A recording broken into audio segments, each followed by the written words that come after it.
नमस्कार दोस्तों, मैं विवेक एक बार फिर से अपने YouTube channel stock trading technique पर आपका हार्दिक स्वागत करता हूं। दोस्तों चलिए फिर से उन्हीं 10 स्टॉक्स के ऊपर बात करते हैं जिनके ऊपर मैंने कल आपके साथ डिस्कशन की थी। कल की परफॉर्मेंस कैसी रही, जो मैंने कल वीडियो में कहा था वो आज के मार्केट के साथ आप कंपेयर कर सकते हैं। नीचे डिस्क्रिप्शन बॉक्स में वो लिंक है, आप उस वीडियो को देखिए और मार्केट के साथ उसको कंपेयर कीजिएगा जो आज का ट्रेडिंग सेशन रहा। अब कल के लिए इन्हीं स्टॉक्स में क्या पॉसिबिलिटी बनती है, चलिए एक बार फिर से उसको ऑन स्क्रीन आपके साथ मैं डिस्कस कर रहा हूं। अल्ट्राटेक सीमेंट, देखिए अल्ट्राटेक सीमेंट में एक जो मेरी ये ट्रेंड लाइन थी, देखिए मैंने जो अपसाइड की ट्रेंड लाइन में आपको थोड़ा सा मैंने कहा था कि ये जो अपसाइड की एक प्राइसेस की ट्रेंड लाइन है और एक नीचे के प्राइसेस की ट्रेंड लाइन है, ये प्राइस के इसी के बीच में ही मूव कर रहा है। यहां जब क्रॉस करके नीचे आए तो हमें एक बेरिश मोड देखने को मिला, फिर स्टॉक प्राइसेस में अच्छी गेन देखी गई। हम जब इसके अंदर एंटर हुए और मैंने कहा था कि हम इस प्राइस को टच करेंगे, और मैं आपको थोड़ा सा इसको एक्सटेंड कर देता हूं, आपको दिखेगा, सॉरी, आपको दिखेगा कि देखिए प्राइस आज इसी को छुआ, लेकिन जैसे हमेशा पीछे भी होता रहा है, जब भी हम इस ट्रेंड लाइन के आसपास जाते हैं रिजेक्शन मिलती है। आज भी मिली और हमारी क्लोजिंग लो साइड पे आई, यानी मेरा टारगेट पूरा हो गया।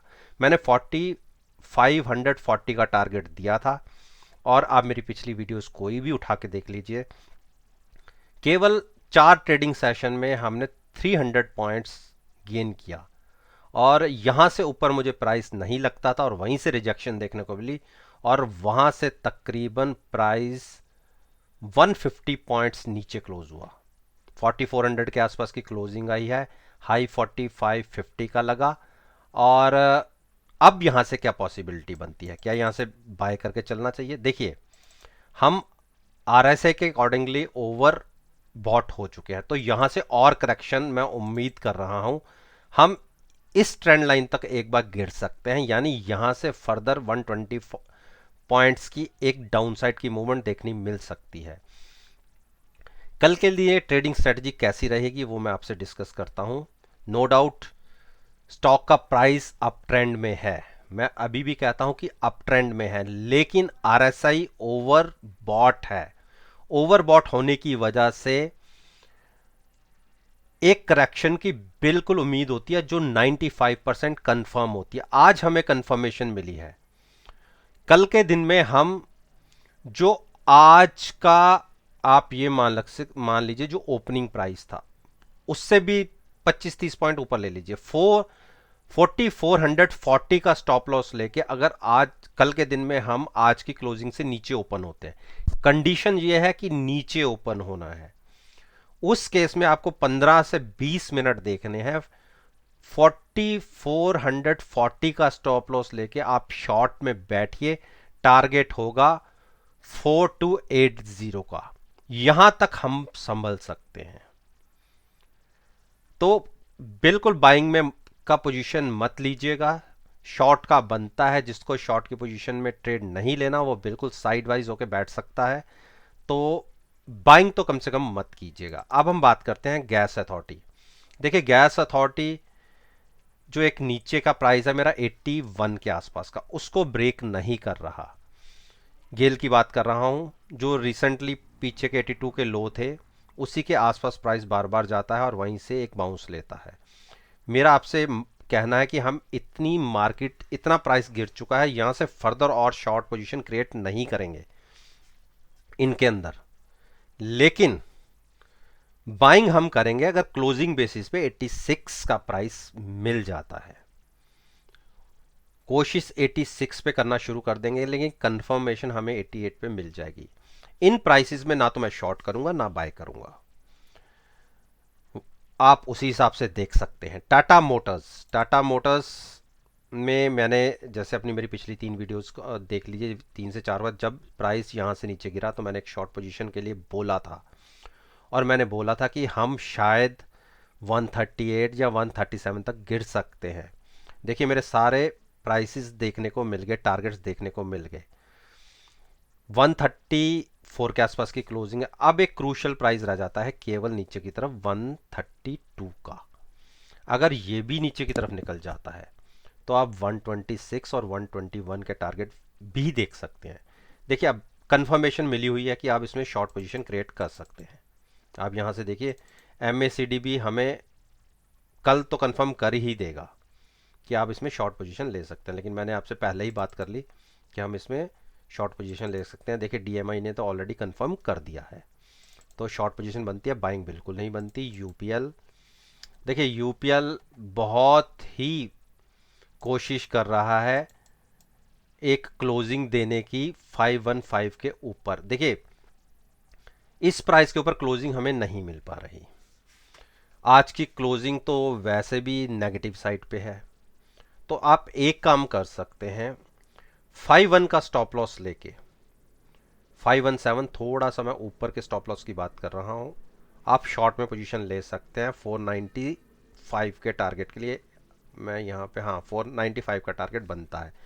495 अगर ब्रेक हुए तो हम फिर से 470 तक जाएंगे, लेकिन पिछले 3-4 बार से इसी नीचे की ट्रेंड लाइन से प्राइस अपसाइड पर मूव कर जाता है। तो बाइंग बिल्कुल मत कीजिएगा, शॉर्ट किसी को नहीं करनी, मत करिए, लेकिन बाइंग करनी हो क्लोजिंग बेसिस पे 515 के ऊपर की क्लोजिंग आने दीजिए। देखिए आईओसी ने आज एक कोशिश की और 9 दिन की मूविंग एवरेज के ऊपर तो हम क्लोज हो गए। अब रह जाता है प्राइस 77 का। अगर 77 के ऊपर की क्लोजिंग मिल जाती है तो आंखें बंद करके आप बाइंग कर सकते हैं 75 के स्टॉप लॉस के साथ। आपको पहला टारगेट मिलेगा 78 का, वो भी क्रॉस होता है तो हम 81, 82, 84, 86 सारे प्राइसेस आपको देखने को मिलेंगे। लेकिन हाँ, शॉर्ट हम नहीं सोचेंगे क्योंकि हम ऑलरेडी काफ़ी नीचे गिरे हुए हैं इस प्राइस के अकॉर्डिंगली। तो और ट्रैप हमें नीचे की तरफ नहीं होना, क्योंकि पुल बैक बहुत ज़बरदस्त आएगा। जब भी आया हीरो मोटोकॉर्प हीरो मोटोकॉर्प ने मेरा जो एक टारगेट था जो कल के दिन में अचीव हुआ था, उसके बाद आज जो कल की क्लोजिंग थी वही आज की क्लोजिंग रही है, तो कोई खास बड़ा फर्क देखने को नहीं मिला। मैं आपसे कह रहा हूं कि ट्रेंड पॉजिटिव है, लेकिन इस प्राइस के ऊपर मैं फिलहाल नहीं देख रहा था जो मैंने ये मेंशन किया हुआ था। ये मेरी पिछली वीडियोस में देख लीजिए, जब प्राइस यहाँ के आसपास था मैंने तब ये मेंशन किया था, और कल के दिन में देखने को मिला क्लोजिंग उसके काफ़ी नीचे आई थी।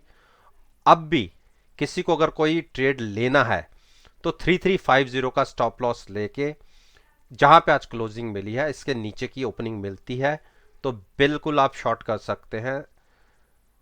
3225 के टारगेट तो इजीली देखने को मिलेंगे, और अगर 3225 ब्रेक हो जाते हैं तो आप 3130 के प्राइसेस भी बहुत जल्दी देख लेंगे।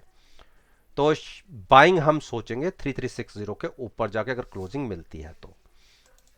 टाइटन देखिए, टाइटन ने आज क्या जबरदस्त रिजेक्शन वाली, मेरी ऊपर की ट्रेंड लाइन को इसने फिर छुआ, नहीं सस्टेन कर पाया, वहीं से एक बड़ा डिक्लाइन देखने को मिला और नीचे की जो सपोर्ट थी उसे भी ब्रेक करके नीचे की क्लोजिंग मिली। लोअर साइड पे क्लोजिंग है, लेकिन एक अच्छी बात रही कि इसने जो एक सपोर्ट लेवल था 1228 का वो ब्रेक नहीं किया, 26 का सॉरी, और उसके बाद एक प्राइस निकलता है 1190 का। जब तक इनके ऊपर बना हुआ है तो हम शॉर्ट नहीं करेंगे। मैं भी शॉर्ट करूंगा अगर प्राइस 1190 ब्रेक होता है, तो उस केस में मैं 1225 के स्टॉप लॉस के साथ बाइंग करूंगा और शॉर्ट करूंगा, लेकिन फिलहाल बाइंग अवॉइड करूंगा। टीसीएस टीसीएस अब थकना शुरू हो गया है, और टीसीएस में एक करेक्शन बहुत एक्सपेक्टेड है कि ये होनी ही होनी है। 77 की आरएसआई है। अब देखते हैं कि ओवरबॉट जोन में कब तक ये प्राइस ट्रेड करता है। मेरे हिसाब से एक बार ये 2730 तक आना चाहिए, यहाँ से 100 पॉइंट की करेक्शन दिखनी चाहिए। किसी को ट्रेडिंग व्यू लेना है, नो डाउट ट्रेंड पॉजिटिव है, लेकिन आरएसआई को देखते हुए मैं 2850 के स्टॉप लॉस के साथ जहां हम क्लोज हुए हैं उसके नीचे अगर ओपन होते हैं तो मैं शॉर्ट करूंगा, यहां से बाइंग तो बिल्कुल नहीं करूंगा, और 2730 के टारगेट के लिए ट्रेड लूंगा। किसी को बाय और शॉर्ट नहीं करनी तो बिल्कुल मत करिए, लेकिन ये मैं अपना ओपिनियन आपके साथ शेयर कर रहा हूँ। अब बात करते हैं मारुति। देखिए मारुति जब तक इस ट्रेडिंग जोन के अंदर है तब तक तो पोजीशन क्रिएट करने की जरूरत ही नहीं है। अगर नीचे की तरफ 7010 को क्रॉस करेगा नीचे की तरफ, तो हम पोजीशन लेंगे 6980 के नीचे जाने पे, तब शॉर्ट बनाएंगे 6930 के लिए, 6800 के लिए, और एग्रेसिव बाइंग करेंगे जब 7240 के ऊपर की बाइंग मिलेगी। इसके बीच में अगर कोई ऑप्शंस में ट्रेड करता है तो प्रीमियम डिके होगा, लेकिन ऑप्शन सेलर्स के लिए बहुत बढ़िया जोन है।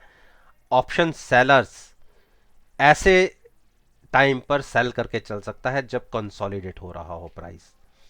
ब्रिटेनिया ब्रिटेनिया ने एक रेंज बाउंड क्लोजिंग दी है। मैं यहां नहीं कह सकता कि यहां पे अभी ये क्लोजिंग बुरी है, लेकिन इतनी अच्छी भी नहीं है, क्योंकि 3745 और 3760 के बीच की क्लोजिंग है।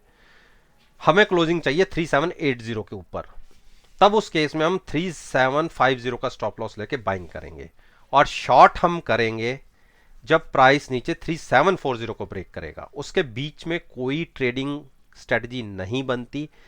3740 के नीचे प्राइस जाने के बाद आपको 120 पॉइंट्स का डिक्लाइन देखने को मिल सकता है, तो बिल्कुल ट्रैप होने की जरूरत नहीं है। तो दोस्तों, ये वो 10 स्टॉक्स थे जिनके ऊपर मैंने अपना ओपिनियन आपके साथ शेयर किया है। इनकी प्राइसेस में हमें कैसे रिजल्ट्स मिलते हैं, आप खुद कल के ट्रेडिंग सेशन को देखिए, इनके प्राइसेस को एनालाइज कीजिए और मेरी वीडियो को कंपेयर कीजिए। यकीन मानिए बहुत अच्छे रिजल्ट्स मिलेंगे। वीडियो पसंद आई हो तो लाइक कीजिए, शेयर कीजिए, और मेरे यूट्यूब चैनल को सब्सक्राइब करना मत भूलिएगा, और साथ में बेल आइकन का बटन भी प्रेस कीजिए ताकि नोटिफिकेशन टाइमली आप तक पहुंच सके।